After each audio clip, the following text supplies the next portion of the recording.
And now for the reveal. Let's start with the first murder victim, the terribly unfortunate Maisie Langley. Now, as you all know, Maisie Langley had a lot of connections. She made a lot of friends and a lot of enemies.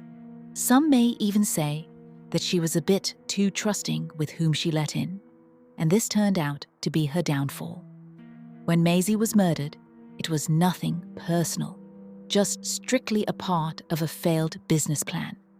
She had been unlucky enough to get involved with a scheme that she believed would make her even richer, with some rather unsavory characters. And then she was stabbed. She was stabbed dead. You see, Maisie had been plotting a grand scheme. She had been working with a group of criminals that she was sure would help her get what she wanted.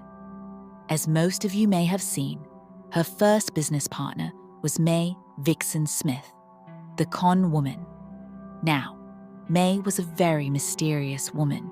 She had lived a life of crime and can certainly be considered an expert in the area.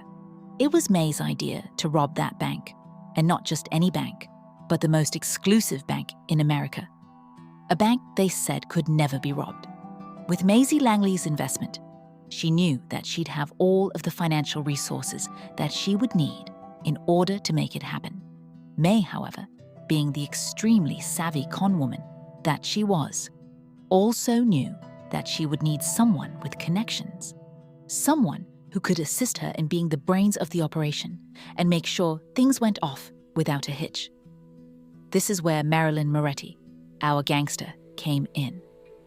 Marilyn was confident in her ability to help Maisie Langley and May Vixen Smith, and of course, she wasn't doing it for free. They would all benefit handsomely from this heist. So, then, how did they all end up dead?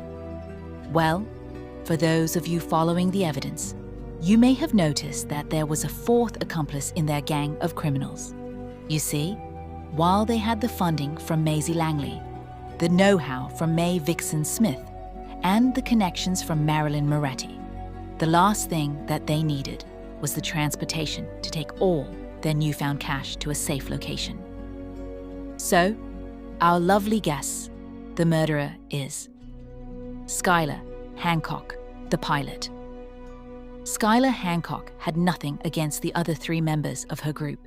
She just desperately yearned for a new life, one where she could run away from everything and enjoy her life to the fullest. She thought deeply about it, and she knew that killing off the other members of her little ragtag group would get her all of the cash that she needed. After they handed her the cash to transport, she had no more use for them. She murdered them off one by one, each time, increasing her share of the profits. Unfortunately for her, the one thing that she didn't account for how difficult it would be to travel from the inside of a jail cell.